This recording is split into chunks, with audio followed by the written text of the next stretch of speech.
Salut à tous, c'est Bismart. Donc on est de retour. Alors là, écoutez, vous êtes en télétravail pour beaucoup d'entre vous. Et ben nous, on va passer l'émission au bureau. Voilà. Ça vous fera un voyage, ça vous fera une balade. On va démarrer un assez long entretien. J'ai envie d'y passer du temps avec Sophie Desmazières. En plus, c'est passionnant, c'est bureaux locaux. Qu'est-ce qui se passe en fait justement télétravail. Quelle est la traduction concrète aujourd'hui sur l'immobilier de bureau et sur l'offre immobilière? On nous parle de crack de l'immobilier de bureau. Voilà. Oui ou non crack sur l'immobilier de bureau. Et puis de là, on ira vers l'autre activité quand on a fini de travailler. C'est tout ce qui touche à l'alimentation. Et là, alors, c'est une marque que vous connaissez forcément qui s'appelle Classroute et qui, mais alors en plein confinement, a décidé de lancer des investissements qui vont quand même révolutionner les usages, mais on verra ça avec le patron de Classroute. Et puis, on restera là-dessus, parce que Classroute, ça se paye avec des tickets restaurants. Il se trouve qu'un entrepreneur de génie, Loïc Soubéran, le patron de Swile, fondateur de Swile sur les tickets restaurants, a décroché, je ne le savais pas, le plus gros des contrats sur le ticket restaurant. C'est le contrat avec le groupe Carrefour. Et donc, c'est avec lui qu'on terminera cette émission. C'est parti. Et on démarre donc avec Sophie Desmazières qui est avec nous. Bonjour Sophie. Bonjour. Ravi de vous voir, donc présidente de bureaux locaux, l'immobilier professionnel post-Covid. Et alors, j'ai été vraiment très surpris, Sophie, en lisant l'ensemble de ce que vous produisez là. Alors, c'est le baromètre bureaux locaux, c'est 3 millions. J'ai lu un chiffre ahurissant sur le nombre de... Oui, parce qu'en fait, bureaux locaux, donc plateforme où l'on trouve toute l'offre immobilière pour les entreprises, donc bureaux, commerces et entrepôts à louer ou à vendre partout en France, il y a à peu près 400 000 visites par mois et qu'on a analysé toute l'année dernière. Donc vous voyez, on est 3 à 4 millions de visites. Alors il y a une petite baisse Covid, mais c'est vraiment des... C'est une sacrée matière. C'est une sacrée matière et c'est pour ça que ce sont des indicateurs assez uniques. Je suis très heureuse de vous en parler aujourd'hui. Ah oui, non. Et alors vraiment très très pertinent. Et alors vous allez voir parce que on a démarré juste après les vacances de Noël. Notre premier invité en fait c'était Laurent Vimont, Century 21, sur le résidentiel. Et Laurent nous dit sur le résidentiel, les amis, j'entends, je lis tout ce qui se dit partout sur l'effet du télétravail et tout. Moi je ne vois rien. Ou enfin des épiphénomènes, oui effectivement. Il citait, c'était assez sympathique, il citait l'agence de Chartres qui le lendemain du déconfinement a vendu 10 biens, 10 logements en une seule journée. Pour que vous sachiez, moi je ne le savais pas, l'activité d'une agence comme ça, c'est 50 par an à peu près, 50 ventes par an. Donc 10 en une journée, on s'est dit c'est dingue. Orpi me racontait la même chose avec Orléans. Mais visiblement, ce sont des épiphénomènes. Or, du côté des bureaux, là, pour le coup, il se passe quelque chose. Donc, on va voir vos chiffres dans un instant, Sophie. Mais d'abord, sur la main picture. Voilà. Alors, évidemment, année 2020 extraordinaire. Donc, et les chiffres sont sortis sur ce qu'on appelle la demande placée dans le secteur. Donc, vous avez eu peu de transactions, grande baisse de transactions à la location, moins 40%, donc en mètres carrés, c'est excessivement important. Les chiffres que nous donnons, ce sont des chiffres qui montrent les recherches et l'activité des recherches, et où on voit que l'activité est restée excessivement importante, et c'est quand même vraiment la bonne nouvelle. Donc vous avez une année où il y a eu peu d'actions, surtout à la location, parce que pour corroborer ce que vous dites, vous faites le constat que l'immobilier est une valeur refuge, et que pour le résidentiel, il y a encore un grand appétit d'achat. Je vais vous dire, pour le patron de PME, c'est la même chose. Donc, l'appétit à l'achat des bureaux reste intact. Vous avez un marché de la location qui est à la peine, mais l'envie d'acheter des bureaux dans un univers où on ne sait plus à quoi se fier est très important. Donc, vous avez aujourd'hui à l'achat toujours autant d'acheteurs de bureaux, surtout des PME. Je suis patron de boîte, j'ai de la trésorerie, j'ai envie d'acheter mes bureaux. Donc aujourd'hui... je savais que j'allais être très surpris durant ces... mais c'est vrai. Partout, on me parle du crack de l'immobilier de bureau. Oui, on parle du crack parce que vous avez aujourd'hui, si vous voulez, deux marchés. Vous avez le marché de la PME, le marché de la petite entreprise, c'est-à-dire pas la moyenne et la petite surface, et vous avez les très grandes surfaces. Les très grandes surfaces c'est autre chose, qui sont beaucoup plus impactés, les grands groupes, etc. Là, c'est beaucoup plus impacté. Mais je vous assure que les prix de l'immobilier, aujourd'hui, de bureaux, n'ont pas encore baissé. Ça, c'est un peu dur à entendre, mais étant, si vous voulez, sur une zone, vous savez, l'immobilier de bureaux, vous avez deux grands marchés, la région et Paris. La région Paris-Île-de-France, c'est 80% en valeur et 50% à peu près des transactions. Aujourd'hui, il y a une tension à l'achat qui est très importante. Et aujourd'hui, vous êtes investisseur dans les bureaux, vous avez encore du mal à trouver des produits. Mais donc, pas pour les grands ensembles, alors. Pour les grands ensembles, il y a plus d'offres parce que... Il y a un problème à la Défense, quoi. Voilà, on va le dire... La Défense, on va le résumer comme ça. Enfin, la Défense ou d'autres grands ensembles. En tout cas, ce qui est certain, c'est que les très grands ensembles de bureaux, il y a aussi, toujours pareil, la question de quel produit parle-t-on. Vous avez aujourd'hui des produits où l'appétit est énorme et le produit qui a toutes les qualités, il y a plein d'acheteurs. Il y a en revanche certains produits où il y a plus de difficultés. Et c'est vrai que aujourd'hui, vous avez peut-être, on revisite un peu les quartiers d'affaires en se disant, le quartier d'affaires, aujourd'hui, il est un peu à la peine. Il faut regarder les choses telles qu'elles sont. Oui, mais j'entends ce que vous dites, vous le dites. J'ai presque l'impression, Sophie, que vous le dites, je ne vais pas dire pour nous faire plaisir, mais parce que vous vous dites, tout le monde le dit tellement que forcément il va se passer quelque chose, mais qu'en fait vous ne voyez pas grand-chose dans vos chiffres, même pour les quartiers d'affaires et même pour les... Moi, ce que je peux vous dire, c'est que la tension à l'achat, pour l'immobilier, ça a toujours été le cas. Quand il y a des périodes où on ne sait plus trop où se fier, où la bourse s'effondre, on se dit, reste l'immobilier. Donc, ça d'accord, mais pour les bureaux, on nous dit que les bureaux seront vides. Oui, ça y est, télétravail. Oui, mais ça, je suis désolée, ce n'est pas vrai. Ce n'est pas vrai. Oui, on est tous tombés dans le télétravail de manière assez abrupte et on va tous y aller 2 jours par semaine, ça va être à peu près la règle. Mais vous ne pouvez pas savoir à quel point les bureaux vont être impactés. Impactés, c'est vrai, parce que de 2 manières. Impactés parce que on va aller moins au bureau, c'est certain. Mais on va probablement aller dans des bureaux qui seront de meilleure qualité. On va réinvestir le bureau parce que quand on y sera, c'est pour y être ensemble et il faudra qu'il soit grandement mieux. Donc, on ira juste pour vous dire là-dessus, oui, bien sûr, il y a une période tout à fait particulière, mais nous ne croyons absolument pas à la disparition du bureau. Restructuration, c'est vrai, et je reviens sur une réflexion qui est quand même importante, c'est qu'aujourd'hui, les recherches sur bureaux locaux, elles sont en croissance de manière générale, si je prends la masse nationale. En revanche, la surface a baissé de 20%. Ah, voilà.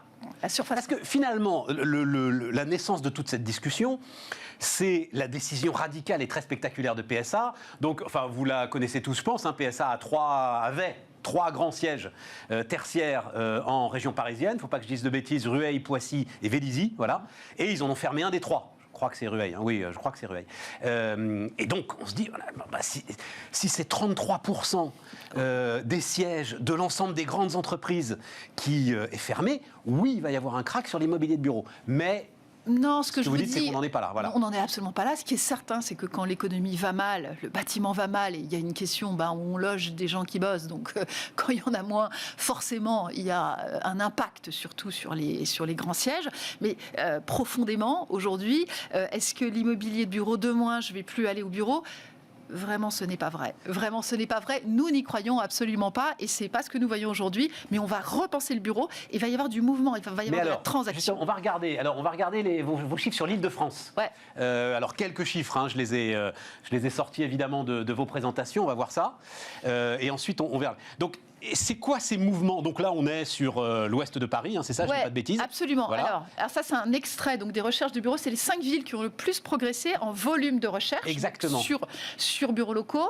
Mais ça, c'est bien le résultat du télétravail. C'est-à-dire que les chefs d'entreprise se disent, finalement, je vais aller mettre à Palaiseau, là où les gens habitent, plutôt qu'au centre de Paris. Oui, mais est-ce que vous croyez qu'on va se séparer de son siège à Paris ? Sûrement pas, s'il est là. En revanche, on va avoir probablement ce qui s'appelle des tiers-lieux, c'est-à-dire des bureaux déportés, mais aujourd'hui l'hypercentralité ça change pas, le fait de pouvoir venir maximum une demi-heure, mais si j'ai un bassin d'emploi et si j'ai un certain nombre de salariés qui sont sur une zone, que je peux leur leur donner une solution de travail à un endroit, génial. Je vais la proposer. Parce qu'encore une fois, et ça, il y a plein d'études qui sont sorties, mais les salariés ont envie de revenir au bureau, ils ont besoin d'être ensemble, moins qu'avant, et ils n'ont plus envie de faire autant de temps de transport. D'où le développement, donc, si vous voulez, de petits bureaux. On me racontait... Attendez, il faut que je cite, parce qu'on nous écoute aussi en podcast. Donc, Saint-Ouen-l'Aumône, au nord-ouest de Paris, Montigny-le-Bretonneux, donc Saint-Ouen-l'Aumône, plus 34%, Montigny-le-Bretonneux, on est alors vraiment au cœur des Yvelines, Vélizy-Villacoublay, Palaiseau, Massy, plus 40%. Absolument. Donc ça veut dire finalement, ce sont des postes déportés. Absolument, ce sont des pôles où il y a aujourd'hui plus de recherche. On parle bien de recherche, ça ne veut pas dire qu'il y a la transformation derrière, mais ce sont des endroits, je peux vous rajouter par exemple une ville comme Fontainebleau. Une ville comme Fontainebleau, aujourd'hui, forcément, tout le monde allait à Paris. Aujourd'hui, je suis sûre que demain, vous aurez des îlots de bureaux déportés pour des PME, pour des grands groupes, pour qu'on puisse aller y travailler pas très loin de chez soi. Vous vous rendez compte, Sophie, évidemment que vous vous en rendez compte, c'est votre métier. Moi, je vous assure, depuis la fin du confinement, c'est le truc qui m'intéresse le plus. Le sujet de tous les sujets quand même en partie en France, c'est aujourd'hui le logement et notamment le logement dans les villes et le logement pour les plus jeunes. Si ce mouvement devait se confirmer, mais c'est une transformation incroyable pour notre pays, dont on ne prend pas encore la mesure. Alors vous avez peut-être vu en fait ce qui se passe aux États-Unis, les départs assez importants. Je ne sais pas si vous êtes allé récemment dans la Silicon Valley. Non. C'est dur. Moi j'y suis. Voilà, mais moi j'y pas. Nous on fait Bismarck ici. Mais bon, en tout cas, moi j'y suis allée un peu avant le confinement. Donc si vous voulez, la Silicon Valley, tout le monde en parle, etc. Espèce d'aura. Sauf que la vie elle est très dure là-bas. Elle est très dure parce que je fais 2 heures de transport, parce que le logement est hors de prix. Et qu'est-ce qui est en train de se passer aujourd'hui ? C'est que vous avez des départs massifs d'entreprises qui vont se poser, qui au milieu du Texas, qui dans le Colorado, etc. Oui, mais Sophie, il y a une tradition. Le problème de la France, c'était que justement cette mobilité, à aucun moment on n'arrivait à la déclencher. Et aujourd'hui, ce qui est certain, c'est que on a tous vu que c'était possible de télétravailler. On a tous vu que le bienfait, d'une certaine manière, parce qu'il y a du positif, mais il y a du négatif. Et le positif, quand même, c'est aujourd'hui la souffrance, en fait, qu'il faut bien mettre en avant du temps de transport. Mais évidemment. Mais la souffrance du temps de transport... Et puis le prix des logements. Voilà. Le délire sur les prix des logements dès qu'on se rapproche de Paris. Aujourd'hui, vous avez, pour ceux qui en ont la possibilité, parce que c'est encore une fois pas toujours possible de télétravailler, etc., et d'avoir cette liberté de mouvement, c'est surtout pour des cadres autonomes, etc. Mais pour des entrepreneurs, et ça, il y en a pas mal, qui sont aujourd'hui capables de décider, ils ont avec eux des salariés qui sont suffisamment autonomes, ils peuvent se dire, je quitte le centre de la ville parce que c'est trop dur et parce que, également, je ne peux pas permettre à mes salariés de se loger correctement et de vivre correctement. Ça, parce que c'est toujours le sujet, c'est d'essayer aujourd'hui, autrefois, on était installé quelque part et on allait travailler. Aujourd'hui, on a envie, si vous voulez, de pouvoir avoir une vie plus harmonieuse. Il y a une porosité plus forte et effectivement, la proximité, c'est complètement pris en compte. Bon, ça veut dire que le résidentiel va suivre ? Aujourd'hui, ça veut dire que déjà dans ces endroits, il y a déjà du résidentiel, mais s'il y a des bureaux, ça va suivre forcément. Mais aujourd'hui, il est déjà là. Je veux dire, on va regarder la carte de la France maintenant. Voilà, donc Reims, boum. Alors là aussi, je le dis. Alors Reims, ça explose. Donc on comprend bien pourquoi. Attendez, je vais donner toutes les villes et puis ensuite vous commenterez. Donc Reims, plus 100%. Angers, plus 15%. Strasbourg, plus 15%. Bon, Strasbourg, c'était déjà... Montpellier, plus 5%. Marseille, plus 2%. Alors, commentaire là-dessus. Donc là, ce sont les 5 villes qui ont le plus progressé, les recherches en 2020, donc progrès, donc 2020 par rapport à 2019, recherche sur le web. Donc il y a forcément aussi un petit travers qui est que on utilise le digital de plus en plus, donc qui fait que nos chiffres sont favorables aussi parce que les recherches sont constatées sur le web. C'est important de l'avoir en tête. Donc, mais de manière générale, vous avez plus 5% de recherche en région, et si vous prenez toute l'Île-de-France, là vous avez sorti tout à l'heure des villes où ça progresse, mais dans le centre de Paris, dans Paris même, ça baisse. Donc l'Île-de-France, globalement, c'est moins 10%. Les recherches en 2020. En région, c'est plus 5%. Donc oui, c'est le même phénomène que dans le résidentiel. Il y a un appétit des bureaux en région. Et pourquoi ces villes-là ? Alors, je peux vous commenter... Reims. Il faut de la pub. Vous doutez de l'efficacité de la pub. Je peux vous commenter Reims. Reims touche... pourquoi... Coche toutes les cases.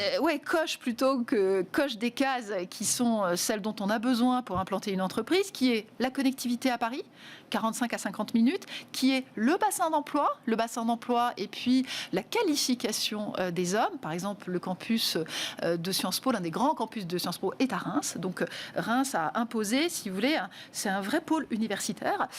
Et puis une qualité de vie qui est très agréable. Reims, aujourd'hui, effectivement, explose dans les demandes. Et Reims permet, ça c'est aussi important de l'avoir, de se loger à très bon prix, à 50 minutes de Paris, et permet de trouver 2 emplois. Ça c'est un truc très important pour des boîtes, c'est d'arriver à dire, je vais faire venir l'un des deux, mais l'autre il va trouver un job ou pas. Et donc ça, d'avoir des... Je ne comprends pas cette histoire de 2 emplois.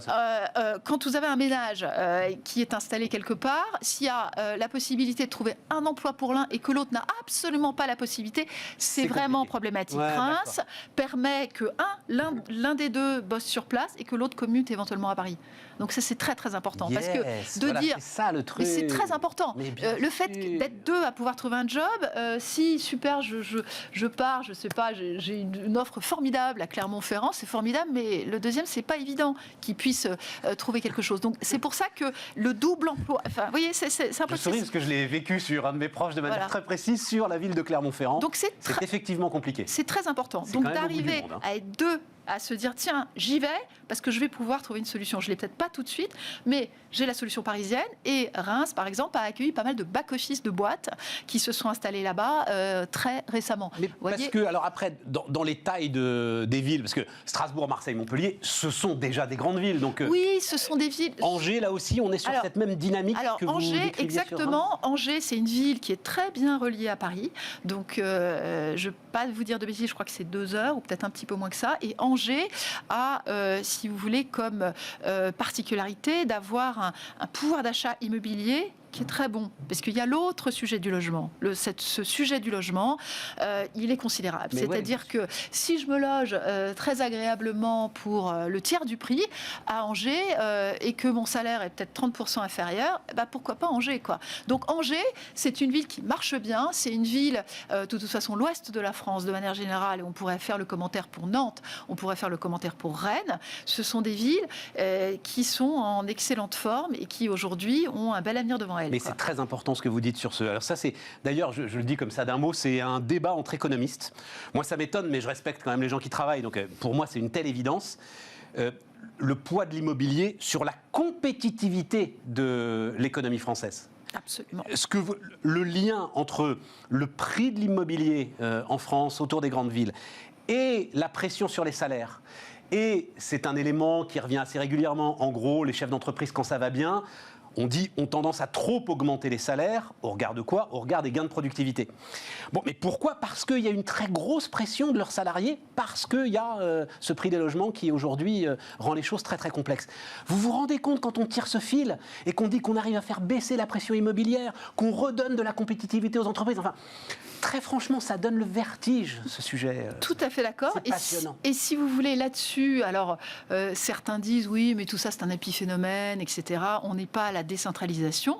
Moi, je suis désolée, nous, ça fait quelque temps qu'on voit quand même que les marchés régionaux dans l'immobilier professionnel, qui étaient franchement epsilonesques il n'y a pas très longtemps, hein, il y a 5 à 6 ans, en dehors de Paris, point de salut. Aujourd'hui, à Lyon, vous avez des investisseurs internationaux, vous avez des villes qui, aujourd'hui, sont vraiment en train... Et on voit ce mouvement très très lié aux infrastructures de transport, évidemment, et puis lié aussi à un prix de l'immobilier de logement qui permet aujourd'hui d'avoir un meilleur pouvoir d'achat. Et bien sûr, le bassin d'emploi, super important, parce que pourquoi Montpellier s'en tire bien, c'est que Montpellier, c'est un grand pôle universitaire. Sophie, il nous reste 3 minutes et il faut qu'on parle aussi quand même de l'autre gros aspect de l'immobilier professionnel, qui sont les entrepôts. Absolument. C'est-à-dire que développement, alors...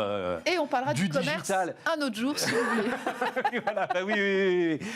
Mais en termes d'entrepôt, là, vous constatez qu'il se passe quelque chose. L'entrepôt, bien sûr. L'entrepôt, quelques chiffres. Vous savez que explosion du commerce en ligne, surtout du commerce alimentaire, donc à peu près 40% l'année dernière. Donc, ça veut dire quoi? Ça veut dire que, dès qu'on parle commerce en ligne, on parle entreposage et on parle logistique et activité. Aujourd'hui, donc, l'entrepôt a progressé de manière très importante. Les recherches d'entrepôt, entre 20 et 30% selon les régions. Et c'est une catégorie d'actifs qui s'en sort super bien. C'est-à-dire que autrefois, si vous êtes quelques années en avant, il y avait le commerce qui avait les meilleures valeurs, il y avait le bureau et il y avait l'entrepôt. Aujourd'hui, c'est presque inversé. C'est l'entrepôt qui s'en sort le mieux. Le bureau... C'est aujourd'hui quoi, en termes de mètres carrés, si on prend les surfaces comparables? Non, je ne vais pas vous parler de surface, mais en termes de dynamique et en termes de dynamique de marché. D'accord. Donc, vous pouvez regarder même les valeurs des foncières. Par exemple, les foncières dans les entrepôts, il n'y a jamais eu autant d'afflux de capitaux vers ce secteur-là. Donc, les entrepôts, grande pression, tout simplement à cause du développement du commerce en ligne et à cause du fait qu'aujourd'hui, vous avez un secteur sur lequel il y a un manque. Mais là, on va... Enfin, c'est ma réflexion, mais on a forcément un mouvement un peu inverse de celui qu'on voit là, c'est-à-dire... On doit se rapprocher des centres de consommation, non? Aujourd'hui, il y a deux sujets dans l'entrepôt. Vous avez donc la logistique près des grandes autoroutes, et puis vous avez les entrepôts urbains. Donc, et là, vous avez deux sujets tout à fait différents, puisque dès que l'entrepôt urbain est absolument nécessaire, dès que vous avez besoin, c'est ce fameux dernier kilomètre.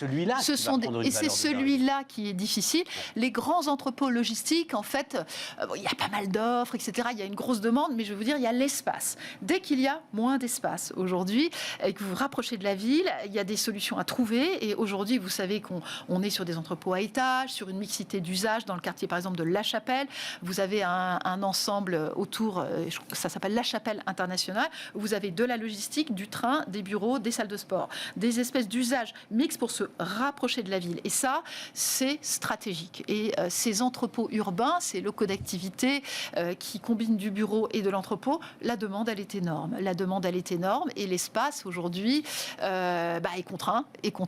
Ce qui est à espérer, c'est que, puisque accueillir un entrepôt pour une ville, c'est moins intéressant qu'accueillir des bureaux, parce qu'il y a moins d'emplois. Oui. Donc aujourd'hui, on est en train d'aller vers une mixité d'usages et des lieux qui vont mixer de l'entreposage, mais pas de la logistique, pas des très très gros barnums, plutôt 5000 m², 10 000 m², où vous allez mixer de l'entrepôt, des bureaux et d'autres activités. Et ça, c'est vraiment l'avenir. Avec il se passe quelque chose. De l'étage. Avec de l'étage, parce qu'à Hong Kong, vous avez jusqu'à 20...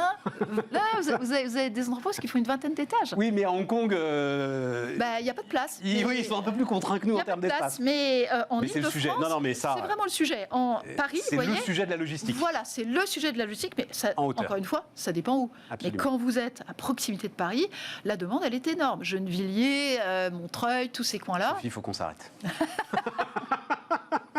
Vous reviendrez, hein, parce que vous avez en plus une étude sur le bureau idéal. Oui, on vient de sortir. Mais donc, vous reviendrez le mois prochain, on va prendre rendez-vous et on racontera tout ça et on suivra cette évolution qui, je le maintiens, donne le vertige. Sophie Desmazières était la présidente de Bureaux Locaux, était donc notre première invitée sur Bismart. Donc on continue dans cet univers du bureau et ça va être parfaitement complémentaire.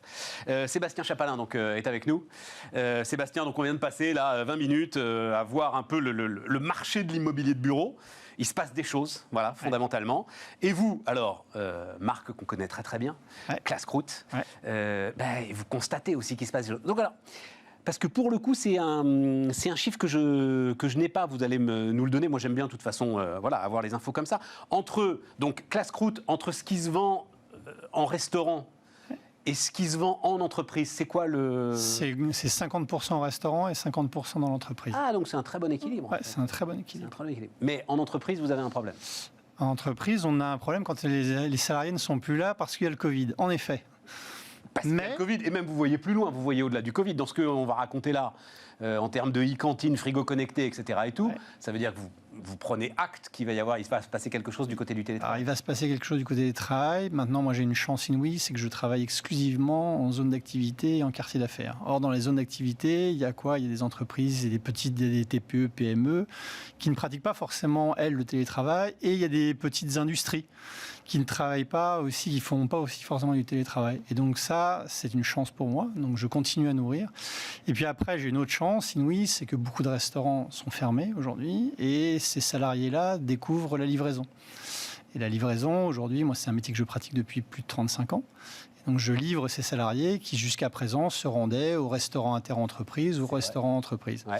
Et le contre-pied qu'on a pris, nous, avec cette crise qui est arrivée, ça a été finalement de se dire, mais on va aller dans les entreprises pour proposer un service. Donc on va aller installer des corners dans les entreprises, on va installer des frigos connectés dans les entreprises, tout simplement pour remplacer le restaurant entreprise ou le restaurant inter-entreprise qui, lui, peut être fermé et dont l'expérience client est finalement de moins en moins satisfaisante par rapport... Non, mais on va même... Alors, moi, je vais le dire, c'est-à-dire que on voit très bien ces zones d'activité, on voit très bien ces PME industrielles et on voit très bien le café du coin où on vous met le bœuf bourguignon dans l'assiette creuse avec la purée qui déborde. Voilà. C'est exactement ça. C'est exactement ça. Et donc, on offre une meilleure expérience. Voilà, ça, exactement. Et nous, l'idée, c'est qu'à la fois, le consommateur peut venir chez nous, donc ça, il prend son temps, mais il n'a pas de service à table, donc c'est un service qui est rapide, il maîtrise son temps, il maîtrise son budget, le tout sur le prix d'un ticket restaurant, ou sinon, il se fait livrer, le même type de prestation, et là, c'est au bureau, ou sinon, effectivement, nous, on vient dans l'entreprise en proposant en effet un frigo connecté ou un corner.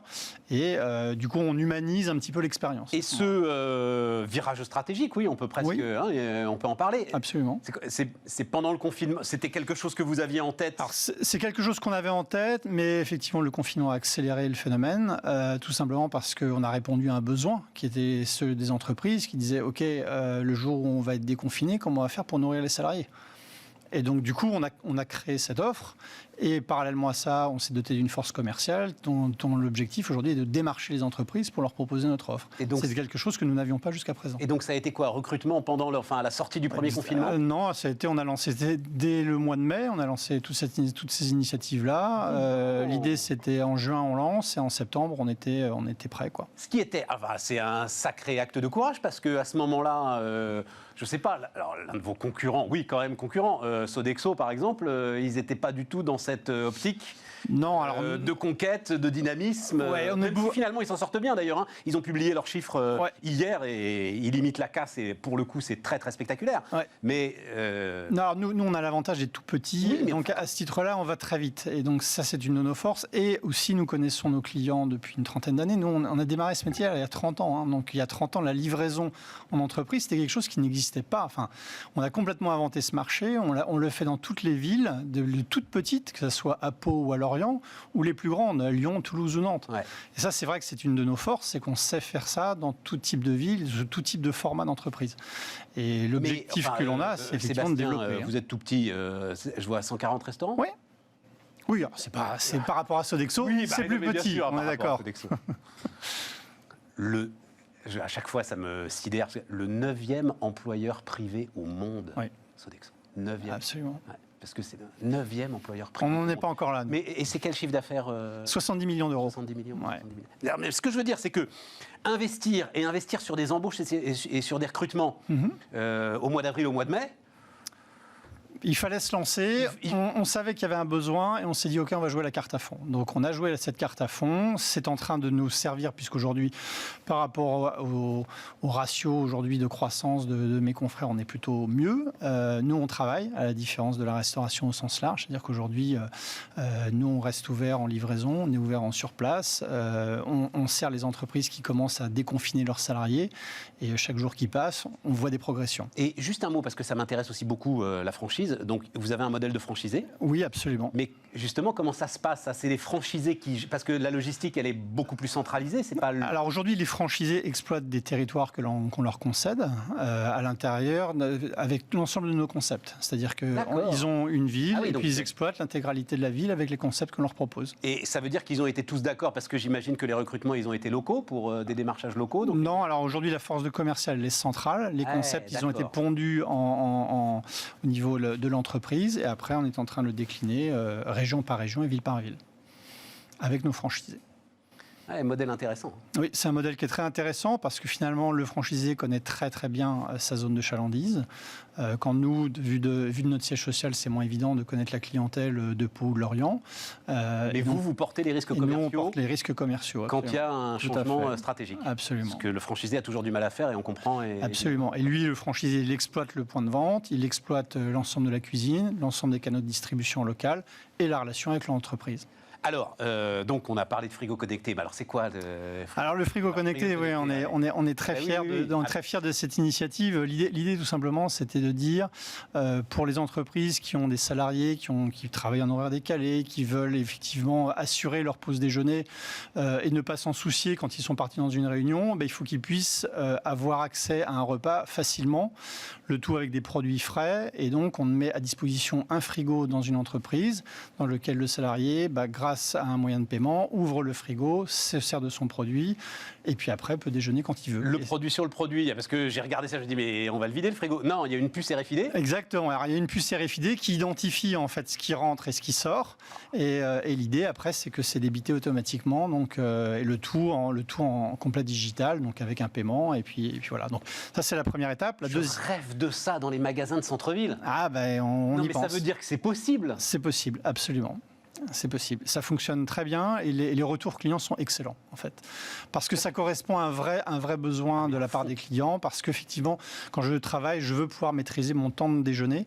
Et donc, du coup, j'ai pas forcément besoin de me dire qu'à 12h30, je dois obligatoirement aller déjeuner au restaurant interentreprise et d'aller déjeuner avec la comptable ou le directeur marketing avec qui j'ai pas envie d'aller déjeuner. Mais ça peut aussi concerner vos restaurants qui sont pas en entreprise. Moi, c'est de ça. Absolument. Mais voilà.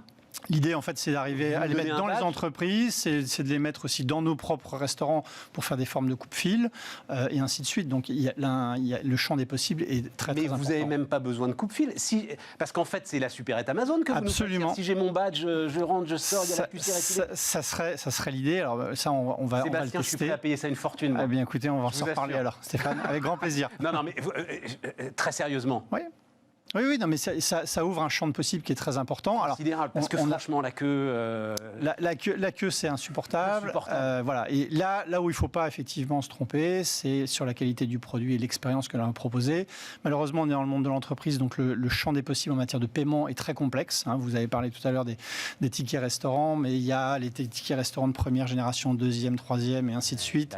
Et tous les systèmes d'abondement pour les entreprises. Donc, il faut trouver des systèmes qui permettent justement d'accepter tous ces types de paiements. Ça, c'est pas évident, et ça, c'est sur quoi on a fini par trouver une solution. Et aujourd'hui, du coup, on est en train de déployer ces frigos connectés. Qui vous l'a fait, ce frigo connecté? Alors, c'est un partenaire industriel qui est situé dans le Rhône-Alpes, avec qui on travaille. C'est vous qui l'avez designé? Non, on travaille avec lui, ouais, tout à fait. Oui, mais enfin, il l'a fait pour vous, quoi. Oui, absolument. C'est pas un produit sur non, étagère, si j'ose dire. C'est un produit générique. C'est un produit que l'on co-construit parce qu'effectivement, comme je disais tout à l'heure, il y a des problématiques de paiement qui sont à adresser spécifiques à l'entreprise, métier qu'on connaît très bien depuis de nombreuses années. Et le métier du food, on connaît bien aussi parce qu'effectivement, mettre des puces RFID partout sur des plats, c'est pas forcément facile. Et donc tout ça, c'est des choses qu'on a co-construit avec ce partenaire. Pourquoi c'est pas facile? Parce que par exemple, sur une canette, on peut pas mettre une puce RFID parce que sinon ça fait bugger le système. Donc il faut trouver tout un système qui nous permet avec l'aluminium, absolument. Ça alors? Oui, ça fait partie de ces petites choses qu'on apprend. Mais c'est super. Vous savez, moi c'est ça. Vous savez, c'est mon credo. Voilà. C'est quand on rentre dans les détails que les choses deviennent absolument passionnantes. Mais là, c'est là où effectivement il y a un champ de possibles qui est très important autour de ce frigo, tout comme on pense qu'il y a un champ de possibles très important autour du corner en entreprise. On évoquait tout à l'heure la question. C'est ce que vous appelez la e-cantine? Alors la e-cantine, c'est autre chose. C'est encore un nouveau service que l'on lance, c'est-à-dire que la e-cantine, l'idée c'est de conclure un contrat avec une entreprise et cette entreprise va donc s'engager à faire en sorte de promouvoir Classroute au sein de ses salariés. C'est-à-dire que je suis un patron de PME, j'ai pas envie de me payer un restaurant inter-entreprise ou un restaurant d'entreprise. Et ben je vais promouvoir le service Classroute à la seule et unique condition, c'est que Classroute va me livrer entre 11h30 et midi sur un horaire qui est défini, avec une gamme qui est définie, mais les salariés peuvent commander quand ils veulent. Et ils auront le service tous les jours. J'adore parce que on a écrit des pages entières de journaux et on a fait des émissions entières de radio et de télévision sur la food tech. Oui. Et en fait, Classroute avec ses... Combien vous avez dit? C'est ça, nous avec 30 ans d'histoire. On est en plein dedans quand même. Alors, on est exactement la même chose. C'est ça. C'est vrai que moi, quand on me parle de la food tech, je regarde ça avec un œil un peu malicieux. C'est qu'on les a vus venir, tous ces gens-là. Ils ont construit des modèles qui sont très intéressants sur le papier. Ils vendent souvent des concepts avec des multiples. Sauf qu'on oublie tout souvent un point absolument fondamental, c'est le produit, la cuisine. Et le produit, la cuisine, ça ne s'apprend pas. Travaille bien quand même. Enfin, ceux auxquels je pense, auxquels vous pensez. Certains travaillent bien, d'autres moins bien. Je rappelle que le paysage de la foodtech, il a beaucoup évolué au cours des 5 dernières années, avec des gens qui ont perdu de l'argent, des gens qui ont fait faillite, des gens qui aujourd'hui n'en gagnent toujours pas. Je crois que personne n'en gagne encore. Voilà. Et nous, à date, on en gagne depuis fort longtemps. Ouais. On se développe. On a quand même ouvert 7 points de vente cette année, malgré le contexte compliqué, alors qu'on devait en ouvrir 15. Donc, on est plutôt bien parti. L'année prochaine, on a déjà un pipeline d'une 15aine de restaurants à ouvrir. Donc, quand on vient vers le vieux brick and mortar, finalement, le brick and mortar, il fonctionne pas mal quand même. Bon ben voilà, j'ai pas eu le temps de parler de vos 100 jours, je pensais que vous avez reçu un prix pour les meilleurs 100 jours, mais on en reparlera. Avec grand plaisir. Parce que je pense que ça intéresse beaucoup les managers qui peuvent nous écouter. Avec grand plaisir. Voilà, on reprendra des nouvelles et puis on reparlera de ce qu'il faut faire sur une stratégie 100 jours. Voilà, c'est toujours très très intéressant. Avec grand plaisir. Merci infiniment Sébastien. Merci Sébastien Chapalin, donc le président de Classcroûte, notre invité sur Bismart. On repart les amis, alors on va faire une petite pause, mais je vais te poser la question Anthony. Je dis là, on va faire une petite pause dans la vie de bureau. Juste une pause parce qu'ensuite, ce que je vous propose, quand on en aura fini avec Anthony, ça va bien se passer, hein, je suis sûr.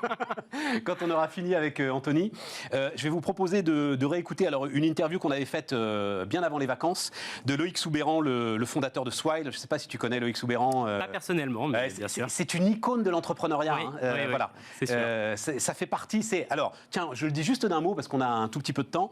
Loïc Soubeyran, c'est vraiment l'exemple le plus médiatique des exemples, on va dire, c'est sans doute Marc Simoncini. Mais Loïc, dans son domaine, c'est un petit peu la même chose aussi. Il a monté une première boîte dans la publicité digitale, qu'il a revendue très très cher. Et maintenant, il monte une deuxième boîte où il est en train, là encore, de tout casser. Et donc, ça s'appelle Swile, c'est sur les titres restaurants. Et ce qu'a annoncé Loïc sur une boîte, mais il nous le dira, qui doit avoir 3 ans d'existence, pas beaucoup plus, c'est qu'il vient de décrocher le contrat de Carrefour. Or, je ne le savais pas, je ne sais pas si tu le sais, Anthony, Carrefour, c'est le plus gros marché privé au monde sur le titre restaurant. Alors, je ne savais pas que c'était le plus gros, mais je sais que c'est plus de 60 000 salariés. 62 000 mecs d'un coup, voilà, bim.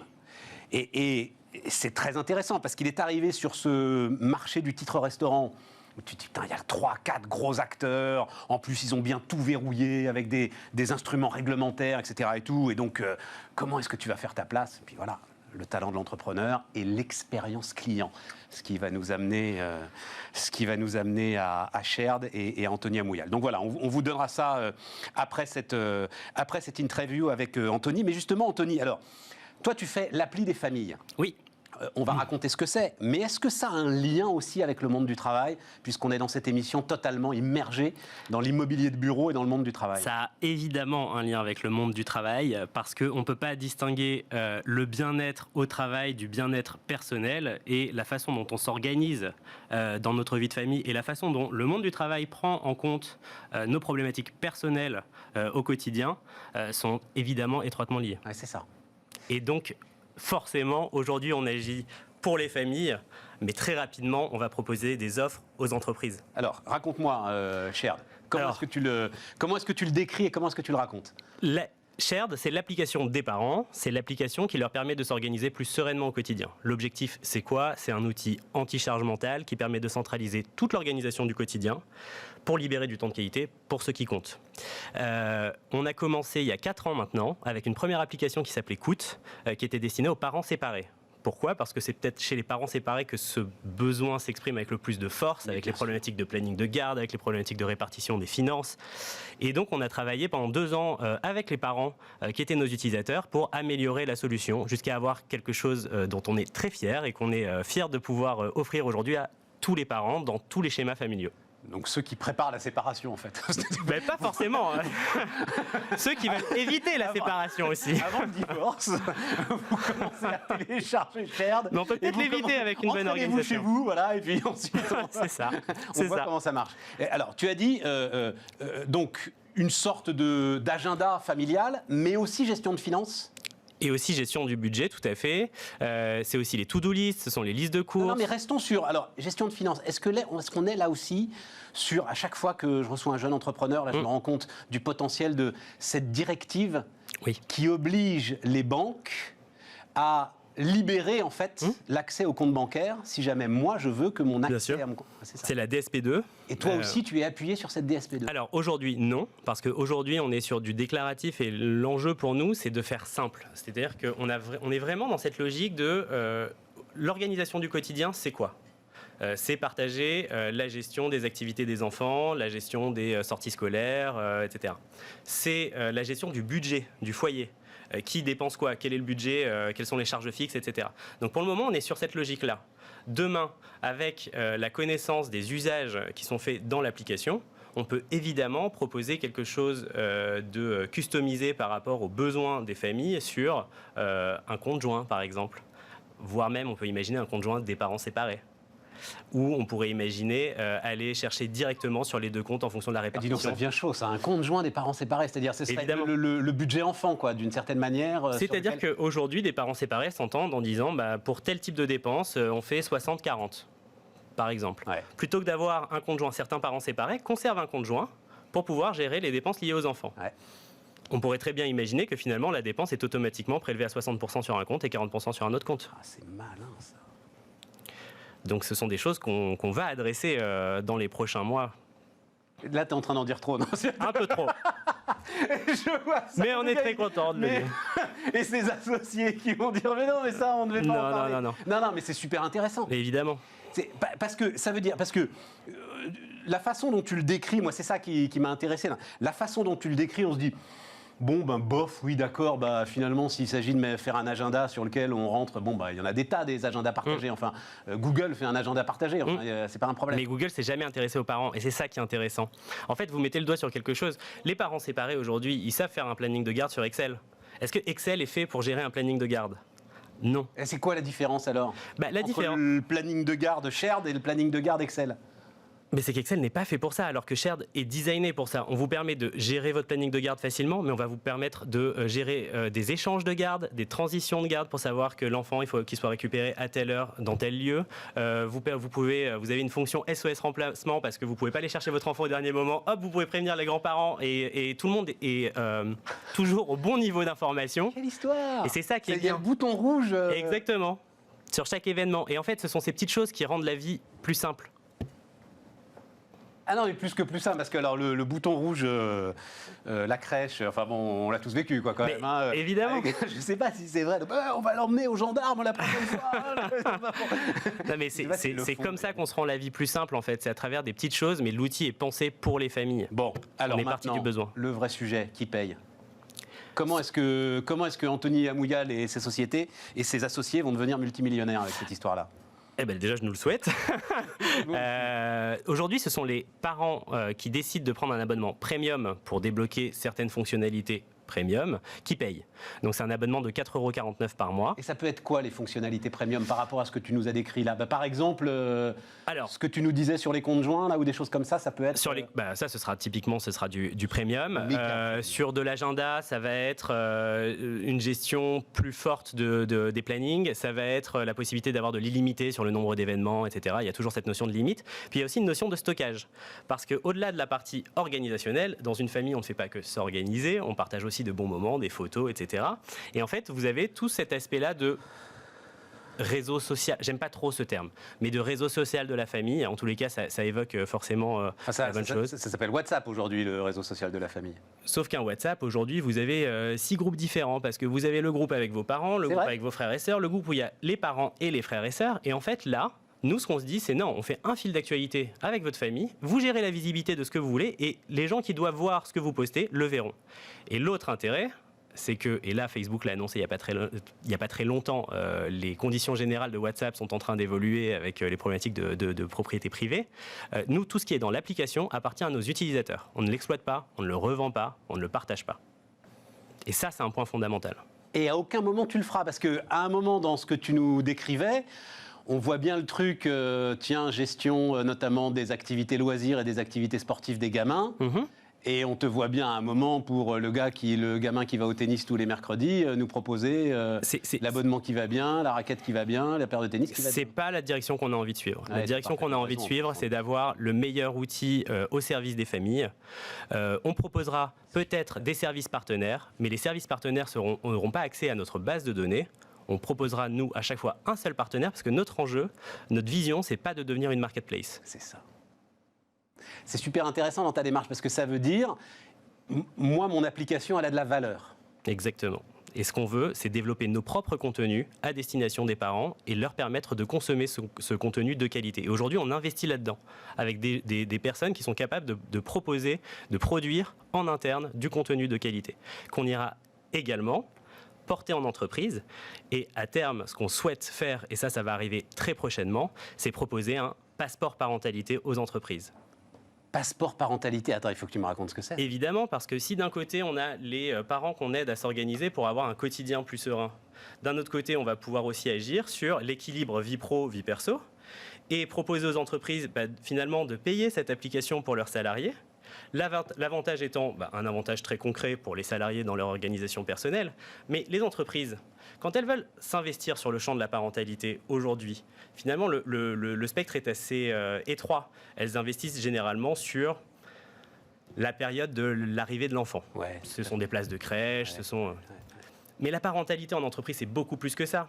Il y a évidemment l'arrivée de l'enfant, mais après il est ado, il y a les études, il y a le moment où on devient même aidant vis-à-vis de nos propres parents. Et ça, il faut le prendre en compte. Et à travers notre application, à travers un passeport parentalité, les entreprises pourront financer l'accès à différents services. Et donc, ce sera une offre pour les entreprises et pour leurs salariés beaucoup plus inclusive. Et tu sais, tu prends acte, et là encore, d'un changement qui est peut-être fondamental. Nous, on a, alors je ne vais pas dire grandi, parce que c'était déjà fait malheureusement, mais en gros, les années 90, les années 2000, 2010, c'est gratuit, c'est toi le produit. Et finalement, on l'acceptait tous. On s'est rendu compte, en fait, des fortunes qui étaient faites sur notre dos. Bien sûr. Et ça veut dire que maintenant, tu penses que nous, consommateurs, on est prêt à payer pour ne plus être le produit.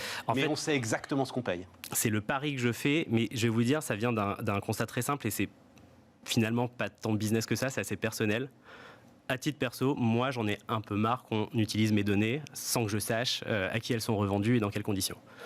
Et en fait, je me dis, je ne vais pas faire à mes utilisateurs ce que j'apprécie pas qu'on fasse avec moi, tout simplement. Anthony Amouyal, donc ça s'appelle Shared. Et puis on va terminer donc cette émission avec Loïc Soubeyran et avec Swile. Et les amis, on se retrouve demain.